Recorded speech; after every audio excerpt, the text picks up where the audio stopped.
옛날 옛적 프랑스의 작은 마을에서는 한 소년 루이가 살고 있었습니다. 루이는 형형색색의 꽃과 신비한 동물이 가득한 아름다운 숲 근처의 농장에서 가족들과 함께 살았어요. 이 숲은 마을 사람들 사이에서 마법적이라고 전해졌는데 이는 많은 이들이 숲을 탐험하고 돌아와 놀라운 이야기들을 풀었기 때문입니다. 어느 날 루이는 숲에 숨겨진 비밀을 직접 알고 싶다는 호기심에 사로잡혔습니다. 그래서 그는 이른 아침에 집을 나와 숲으로 향했어요.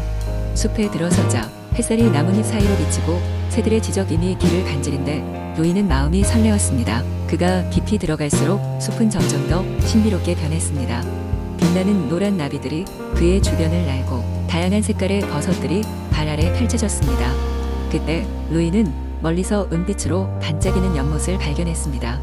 연못 곁에는 오래된 바위가 있었는데 그 위에는 바람의 마음을 들어라 라는 문장이 새겨져 있었습니다.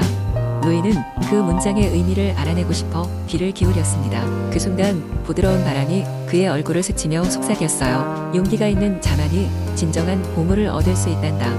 루이는 그 말을 듣고 자신이 진정한 모험을 하고 있음을 깨달았습니다. 숲을 더 깊이 들어가자 그는 친절한 영호 구름처럼 친한 끼루루를 만났습니다. 끼루루는 루이에게 특별한 주문을 가르쳐주며 이 주문을 외치면 어디든 마음이 원하는 곳으로 데려다 줄 거야 라고 했습니다.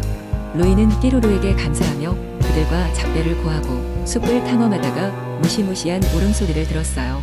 소리가 나는 쪽으로 조심스럽게 다가간 루이는 거대한 나무 아래에 갇힌 불쌍한 새나를 발견했습니다.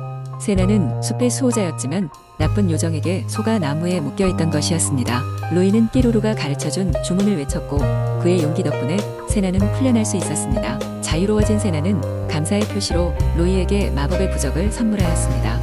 이 부적은 내가 언제나 절실한 도움이 필요할 때 너를 지켜줄 거란다. 루이는 기쁜 마음으로 부적을 받아들였고 숲속 모험을 통해 진정한 용기와 우정을 배우게 되었습니다.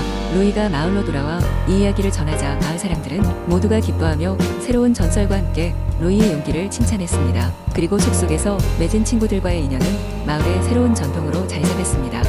루이는 매번 숲을 방문할 때마다 끼루루와 새나와 재미있고 여러 해가 지난 후 루이는 마을의 가장 존경받는 전설적인 인물이 되었답니다. 그리고 이 이야기들은 프랑스 전역에 전해졌습니다. 두 번째 이야기 옛날 옛적 프랑스 남부의 작은 마을에 앙투안이라는 포도 농부가 살았다. 그는 싱싱한 포도를 재배하는데 그의 온 생애를 바쳤다. 앙투안의 포도원은 마을에서 가장 아름답고 열매가 탐스러웠지만 수년 동안 가뭄과 해충 피해로 인해 많은 어려움을 겪고 있었다. 어느 늦은 여름밤 앙투안은 포도밭에서 별이 빛나는 하늘을 바라보며 할아버지로부터 들었던 오래된 전설을 떠올렸다.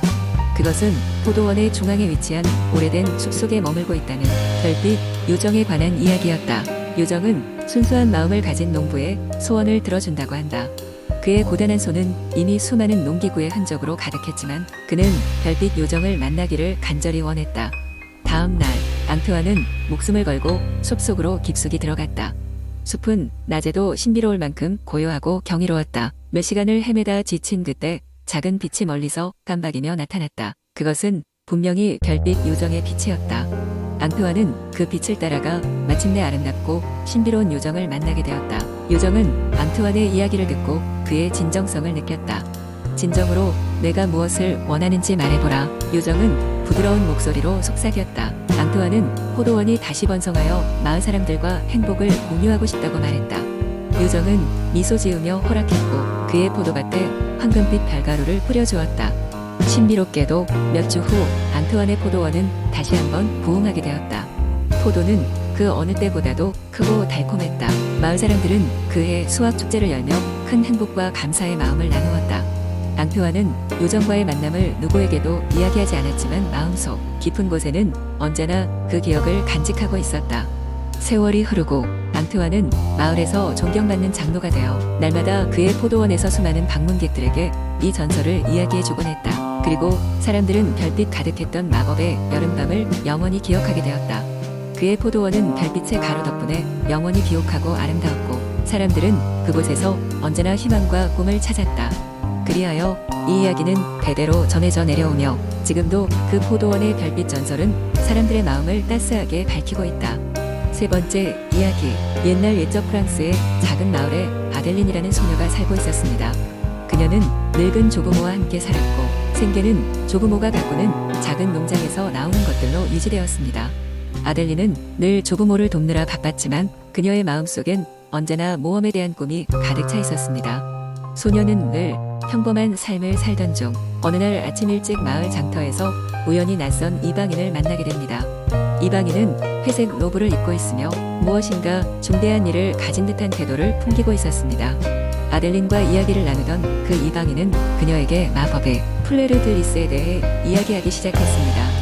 전설에 따르면 그 꽃은 세상에 큰 행복과 번영을 가져오는 능력을 가지고 있다고 했습니다. 이방인은 아델린에게 이 아름다운 플레르드리스를 찾으면 마을을 넘은 세상의 경이로움을 접하게 될 것이며 더 큰 꿈을 이룰 수 있다고 말했습니다. 아델린은 이 이야기에 호기심을 느끼며 그날 밤늦게까지 그 꽃에 대해 생각하게 되었습니다. 그녀는 모험을 향한 갈망을 억누를 수 없었고 결국 조부모 몰래 여행을 떠나기로 결심했습니다. 다음날 아침 아델린은 지도와 약간의 음식만을 챙겨 과감히 여행을 시작했습니다. 짧지 않은 여정 속에서 아델린은 크고 작은 모험들을 겪었습니다. 깊은 숲을 지나고 사악한 마녀도 마주치고 도움을 주고받는 여러 사람들에게서 우정을 배우기도 했습니다. 어느 시점에선 한 마리의 새가 나타나 그녀를 안내해 주었고 그녀는 그 새가 자신의 길잡이인 것임을 직감했습니다. 마침내 아델린은 전설 속의 꽃이 자란다는 고대의 마법 정원에 도착하였습니다. 그곳은 빛나는 불빛과 아름다운 향기로 가득 차 있었고 그녀는 정원의 중앙에서 꿈처럼 피어있는 플레르드리스를 발견하게 되었습니다. 두려움 반 설렘 반으로 다가간 아델린은 조심스럽게 꽃을 손에 넣었습니다. 바로 그 순간 정원의 모든 빛과 향기가 아델린 주위로 모이면서 그녀는 신비한 환영을 보게 되었습니다. 눈앞에 나타난 플레르드리스의 정령은 아델린에게 사랑과 지혜의 교훈을 전해주었습니다. 정령은 또한 아델린이 찾던 진짜 모험이란 자신의 내면을 이해하고 진정한 행복과 용기를 찾는 것임을 알게 해주었습니다. 아델린은 그 교훈을 마음에 새기고 새로운 결심과 함께 집으로 돌아가기로 했습니다.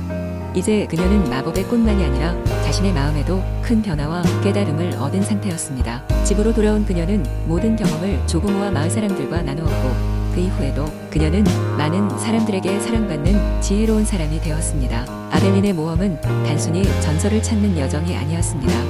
그것은 그녀 자신을 찾는 여행이었고 이제 그녀는 세상의 작은 부분이라고만 생각했던 자신이 삶의 커다란 주인이라는 것을 알게 되었습니다. 그렇게 마법의 플레르드리스는 아델린에게 진정한 행복과 내면의 지혜를 선물한 것입니다. 네 번째 이야기. 옛날 옛적 프랑스의 작은 마을 프로벤스에는 특별한 전설이 내려오고 있었습니다. 매년 5월 첫 번째 보름달이 뜨는 밤 하늘빛 꽃이 피어나는 신비한 꽃밭이 있었고 그곳에서 피어나는 꽃들은 특별한 힘을 가지고 있다고 했습니다. 이 꽃밭은 어떤 이들에게는 행복을 또 다른 이들에게는 슬픔을 가져다 준다는 전설이었죠. 꽃밭의 존재는 수백 년 동안 전해 내려오며 많은 사람들의 호기심을 동했지만 아무도 그 비밀을 풀지 못한 채로 시간이 흘러갔습니다. 어느 날 마을에 끼어든 작은 소년 쥘은 그 전설을 듣고 큰 흥미를 느꼈습니다. 그의 할머니는 늘 하늘빛 꽃의 전설을 이야기하곤 했지만 쥘은 단순한 이야기가 아니라 실제임을 믿었죠. 그는 그 꽃을 직접 보고 싶다는 강한 열망을 갖게 됩니다. 마침내 5월의 밤이 찾아왔고 쥘은 몰래 집을 빠져나와 꽃밭을 찾아 나섭니다. 쥘은 고요한 들판을 지나 숲속 깊은 곳으로 들어갔습니다. 별이 총총한 하늘 아래에서 그는 길을 잃었고 잠시 후 그는 초라한 오두막을 발견했습니다. 오두막에는 할아버지 한 분이 살고 있었고 그는 쥘의 이야기를 듣고 미소 지으며 말씀하셨습니다. 하늘빛 꽃은 모두에게 빛나는 것이 아니란다. 하지만 내가 진정한 마음의 소리를 듣는다면 그 꽃이 어디 있는지 알게 될 것이다. 쥘은 그 이야기에 용기를 얻어 다시 숲으로 들어갔습니다. 그때부터 쥘은 마음속 깊이 귀를 기울였습니다. 그는 바람소리, 나뭇잎에 속삭인 그 모든 것을 주의 깊게 들어보았지만 아무것도 들리지 않았습니다. 문득 그의 마음속에 작고 희미한 소리가 들렸습니다. 행복은 마음속에 있다오. 쥘은 그 소리를 따라 걷기 시작했습니다. 드디어 쥘은 숲의 중심부에 도착했습니다. 그곳은 푸른 빛이 은은하게 발산되는 수많은 하늘빛 꽃들이 피어 있었죠. 쥘은 놀라움에 가득 차 꽃들을 멍하니 바라보았습니다. 그 순간 쥘은 깨달음을 얻게 되었습니다.